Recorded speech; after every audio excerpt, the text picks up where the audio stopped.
ದೆಹಲಿಯಲ್ಲಿ 27 ವರ್ಷಗಳ ಬಳಿಕ ಗೆದ್ದಿರುವಂತಹ ಬಿಜೆಪಿಯ ದೊರೆ ಯಾರಾಗ್ತಾರೆ ಅನ್ನೋದು ಕುತೂಹಲಕ್ಕೆ ಕಾರಣ ಆಗ್ತಾ ಇದೆ. ಇನ್ಫ್ಯಾಕ್ಟ್ ಪ್ರಮಾಣ ವಚನಕ್ಕೆ ರಾಮಲೀಲಾ ಮೈದಾನದಲ್ಲಿ ಸಿದ್ಧತೆ ಎಲ್ಲ ಆಗಿದೆ. ಬಟ್ ಯಾರು ಅನ್ನೋ ಪ್ರಶ್ನೆಗೆ ಇಲ್ಲಿ ತನಕ ಟೈಟ್ ಲಿಪ್ಟ್ ಆಗಿದೆ ಬಿಜೆಪಿ ಹೈಕಮಾಂಡ್. ಸಿಎಂ ಆಯ್ಕೆ ಪ್ರಕ್ರಿಯೆಗೆ ಇವತ್ತು ತೆರೆ ಬೀಳಲಿದೆ ಅನ್ನೋದ್ರ ಡೀಟೇಲ್ಸ್ ಲಭ್ಯ ಆಗ್ತಾ ಇದೆ. ದೆಹಲಿ ಬಿಜೆಪಿ ಕಚೇರಿಯಲ್ಲಿ ಇಂದು ಶಾಸಕಾಂಗ ಪಕ್ಷದ ಸಭೆಯನ್ನ ಕರೆಯಲಾಗಿದೆ. ಸಭೆಯಲ್ಲಿ ಮುಖ್ಯಮಂತ್ರಿಯನ್ನ ಶಾಸಕರುಗಳು ಆಯ್ಕೆ ಮಾಡ್ತಾರೆ. ಅಂದ್ರೆ ಹೈಕಮಾಂಡ್ ಒಪ್ಪಿತ ಹಾಗೂ ಶಾಸಕರು ಒಪ್ಪಿತ ನಾಯಕನೊಬ್ಬ ಆಯ್ಕೆ ಆಗ್ತಾನೆ. 27 ವರ್ಷಗಳ ಬಳಿಕ ದೆಹಲಿ ಸಾಮ್ರಾಜ್ಯಕ್ಕೆ ಹೊಸ ಅಧಿಪತಿ ಯಾರು ಅನ್ನುವಂತಹ ಕುತೂಹಲಕ್ಕೆ ಉತ್ತರ ಸಿಗುತ್ತೆ. ಇಲ್ಲಿ ತನಕ ನಾವು ಬಿಜೆಪಿ ಹೈಕಮಾಂಡ್ ಈ ಚುನಾವಣೆ ಗೆದ್ದಂತಹ ರಾಜ್ಯದಲ್ಲಿ ಮುಖ್ಯಮಂತ್ರಿಗಳ ವಿಚಾರದಲ್ಲಿ ಸರ್ಪ್ರೈಸ್ ಪ್ಯಾಕೆಟ್ ಅನ್ನು ಆಚೆ ಇಟ್ಟಿರೋದನ್ನು ನಾವು ನೋಡಿದೀವಿ. ಹರಿಯಾಣದಲ್ಲೂ ನೋಡಿದ್ವಿ, ಗೋವಾದಲ್ಲೂ ನೋಡಿದ್ವಿ, ಮಧ್ಯಪ್ರದೇಶದಲ್ಲಿ ನೋಡಿದ್ವಿ, ರಾಜಸ್ಥಾನಲ್ಲಿ ನೋಡಿದ್ವಿ. ಅದೇ ರೀತಿ ದೆಹಲಿನಲ್ಲಿ ಕೂಡ ಒಂದು ಮೆಸೇಜ್ ಹೋಗುತ್ತಾ, ಯಾಕಂದ್ರೆ ನೆಕ್ಸ್ಟ್ ಎಲೆಕ್ಷನ್ಗಳನ್ನ ಕೂಡ ಗಮನದಲ್ಲಿ ಇಟ್ಕೊಂಡು ಮಾಡ್ತಾರೆ ಇಲ್ಲಿನ ರಾಜ್ಯದ ಮುಖ್ಯಮಂತ್ರಿ ಆಯ್ಕೆ ಅಂತ ಹೇಳಲಾಗ್ತಾ ಇತ್ತು.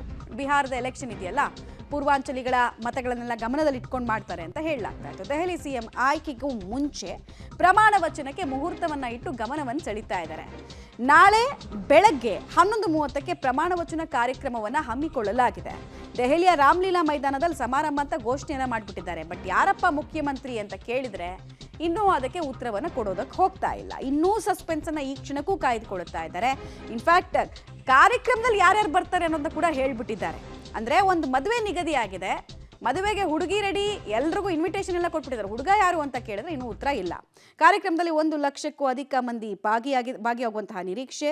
ನರೇಂದ್ರ ಮೋದಿ, ಅಮಿತ್ ಶಾ, ರಾಷ್ಟ್ರೀಯ ಅಧ್ಯಕ್ಷ JP ನಡ್ಡಾ ಸೇರಿ ಬಿಜೆಪಿ ಆಡಳಿತದ ರಾಜ್ಯಗಳ ಸಿಎಂ ಮತ್ತು ಪ್ರಮುಖ ನಾಯಕರು ಭಾಗಿಯಾಗುತ್ತಾರೆ. ಮತ್ತೆ ಸಾಧು ಸಂತರು, ಸಿನಿಮಾ ತಾರೆಗಳು ಕೂಡ ಭಾಗಿಯಾಗುವಂತಹ ಸಾಧ್ಯತೆ ಇದೆ. ಸೊ ಯಾರು ಅನ್ನೋ ಪ್ರಶ್ನೆಗೆ ಮಾತ್ರ ಉತ್ತರ ಸಿಕ್ಕಿಲ್ಲ.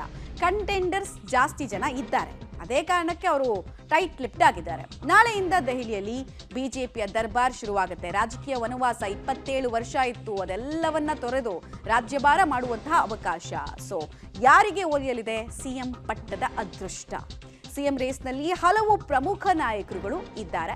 ಪಬ್ಲಿಕ್ ಟಿವಿಯಲ್ಲಿ ಸಿಎಂ ರೇಸ್ನಲ್ಲಿರುವಂತಹ ನಾಯಕರ ಪಟ್ಟಿ ಮತ್ತು ಅವರ ಪ್ಲಸ್ ಏನು ಮೈನಸ್ ಏನು, ಸ್ವಾಟ್ ಅನಾಲಿಸಿಸ್ ಅಂತ ಹೇಳ್ತೀವಲ್ಲ, ಸೊ ಅದನ್ನೆಲ್ಲ ಮಾಡುವಂತಹ ಪ್ರಯತ್ನ ಕೂಡ ಆಗ್ತಾ ಇದೆ. ನೀವು ಒಂದು ಕಡೆಗೆ ನೋಡ್ತಾ ಇದ್ದೀರಾ ಯಾರ್ಯಾರಿದ್ದಾರೆ, ಏನೇನು ಕತೆ ಅಂತ. ಈಗ ಡೀಟೇಲ್ಸ್ ಬಂತು ನೋಡಿ. ಆಶೀಶ್ ಸೂದ್ ಇವರು ಕೂಡ ಪ್ರಮುಖರಾಗ್ತಾ ಇದ್ದಾರೆ.